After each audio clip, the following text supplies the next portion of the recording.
Assalamualaikum warahmatullahi wabarakatuh. Selamat datang di channel kami. Bersama saya Kang Wawan, host tercinta Anda. Pada hari ini saya kedatangan tamu yang amat sangat luar biasa. Dia adalah seorang pemuda kuat, tangguh, bermental baja. Dia sudah merasakan hitam putih dunia kehidupan. Dia juga sudah mengenyam asam manis garam hidup. Siapa dia? Jangan lama-lama, kita sambut Zainal Fani. Kak Zainal, sebelum kita ngobrol banyak, saya kenalan dulu nih ya. Nama aslinya siapa, Kak? Nama saya Zainal Fani. Zainal Fani. Itu namanya diambil dari bahasa apa? Namanya diambil dari bahasa Arab. Oh, saya kira dari bahasa Ibrani atau bahasa Inggris gitu. Tapi luar biasa sih, keren banget. Oke, Kak Zainal, asli orang mana, Kak? Saya asli orang Martapura, Sumatera Selatan. Sumatera Selatan ya, Kabupaten Oku Timur. Tapi logat-logatnya kok kayaknya lebih ke Jawa-Jawaan. Ya, kebetulan saya keturunan Jawa, asli Jawa. Jadi Puja Kesuma ya? Ya, Puja Kesuma. Putra Jawa kelahiran Sumatera. Oke, Kak Zainal itu saya dengar-dengar kabarnya Kak Zainal tuh udah melalang buana ya, Kak. Mulai dari hitam kelam kehidupan merasakan. Tapi yang keren Kak Zainal itu di usia dini sudah merasakan hitam kelamnya itu. Makanya di usia dia yang belum begitu dewasa, dia sudah mulai merasakan bagaimana kesadaran hidup itu seperti apa. Kak Zainal sebelumnya itu kok bisa nyampe Ciputat itu gimana ceritanya loh? Kebetulan saya bisa sampai ke Ciputat itu lulus SMP. Ketika saya lulus SMP, saya dengan lingkungan yang menurut saya kurang baik gitu. Dan saya minta kepada orang tua saya untuk keluar dari Pulau Sumatera. Rencana mau ke Banyuwangi. Kata bapak saya Banyuwangi terlalu jauh mau di pondok sana. Mau pesantren ke Banyuwangi. Ya, saya ingin pesantren ke Banyuwangi, minta izin, tapi bapak saya tidak mengizinkan. Akhirnya ditaruh di Jakarta aja. Ternyata bukan Jakarta, di Ciputat. Oh iya, Ciputat itu kota kecil penuh cerita. Katanya seperti itu. Cerita. Terus sekarang sampai Ciputat kan SMP.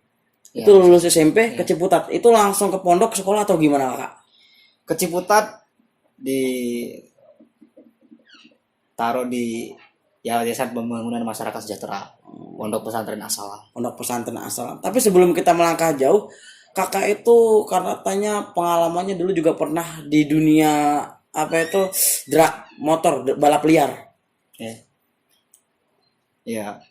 Pada waktu itu ya salah satu faktor untuk saya pindah itu ya itu salah satu faktornya dari dunia balap liar.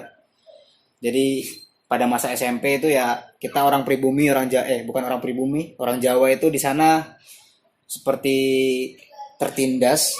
Nah, orang-orang pribumi itu ya kalau ada orang Jawa itu tidak suka gitu. Kalau di SMP itu masih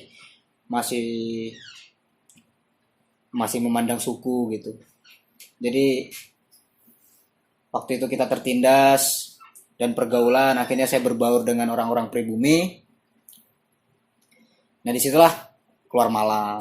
Jadi awalnya kebawa sama lingkungan. Ya, kebawa sama lingkungan. Itu langsung ikut drag apa nonton dulu atau gimana sih awalnya?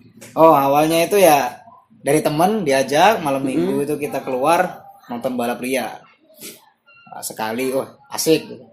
2 kali terus akhirnya kita nyoba. Jadi kakak jadi yang bawanya jokinya? Iya jadi jokinya. Itu usia berapa kak sudah jadi joki? Itu tahun 2014, 14 tahun. 14 tahun luar biasa ya. Sudah berani ya sudah? Iya, sudah berani tuh. Dari SD kita udah belajar naik motor. Oh, dari SD itu kakak sudah belajar naik motor. Katanya kabarnya malah kalau anak-anak di kampung kakak itu sering main di rel kereta api ya. Iya, karena memang dekat rel kereta api. Kampung saya. Tapi memang kakak asli orang Palembang kan? Iya. Asli orang Palembang, maksudnya kelahiran sana. Gede di sana. Ya, gede di sana. Tapi kok kayaknya perawakannya itu sedikit agak-agak turunan ya pemain bola itu yang Bio Paulin. Apakah katanya kakak juga memang suka hobi main bola juga ya? Iya, hobi sepak bola dari kelas 5 SD saya latihan di Martapura Football Club. Oh, itu sekolah bola. Sekolah bola. Sekolah bola luar biasa. Kakak kenal nggak pemain nasional atau malah satu angkatan sama kakak, ada nggak yang sekarang? Oh, yang satu tim sama saya latihan dulu di SSB ada Iksan Kurniawan. Mantul. Nah, Iksan Kurniawan itu salah satu dari SSB MFC yang terpilih latihan di di Arsenal pada waktu itu di London, Inggris. Luar biasa. Akhirnya dia pulang jadi tim nasional Indonesia. Kemudian ada Guntur Agung Ramadan yang di Delta Sidoarjo, sekarang di tim Sriwijaya FC. Luar biasa ya. Ya. Mungkin nanti bisa berkabar atau bisa linknya disebar video ini ke beliau-beliau, mungkin bisa say hello, silaturahim. Oke, Kak Zainal, terus sekarang kegiatannya apa setelah melalang buana akhirnya masuk pesantren? Masih di pesantren atau enggak sekarang? Sekarang sudah tidak di pesantren lagi. Sudah lulus ya? Sudah lulus. Oke. Di pesantren juga Kak, pantesan mungkin Kakak sudah jadi kiai sekarang ya? Jauh. Oh, jauh ya. Jauh. Tapi insya Allah hatinya sudah menjadi kiai. Oke, Kak Zainal sekarang aktifnya di mana? Sekarang saya aktif di Pramuka UIN Jakarta. Pramuka UIN Jakarta. Pramuka UIN Jakarta. Anak pramuka lagi ya. Selain itu? Selain itu saya melatih di Garuda Fighting Club di Cirende. Oh, Fighting Club itu yang sering ikut MMA juga? Ya, Oh, kebetulan luar itu biasa. MMA. Kakak sebagai atlet atau sebagai coach? Di situ sebagai coach. Luar sebagai pelatih. biasa ya. Pasan badannya itu kotak-kotak. Iya Kak. Jadi siapa sih di sana yang punya klub itu? Yang punya klub itu Bang Randy namanya.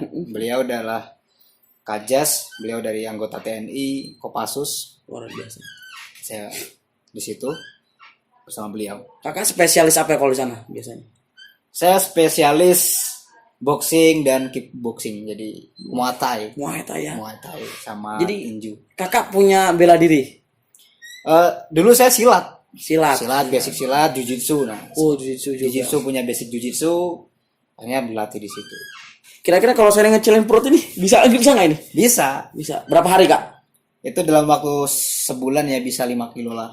5 kilo turun? 5 kilo turun. Buset, itu mah bukan diet lagi. Tapi asal komitmen. Asal komitmen asal ya. nurut. Iya. Nah, Luar biasa. Ini coach, jadi anak pramuka, coach fighting juga. Ada lagi Kak?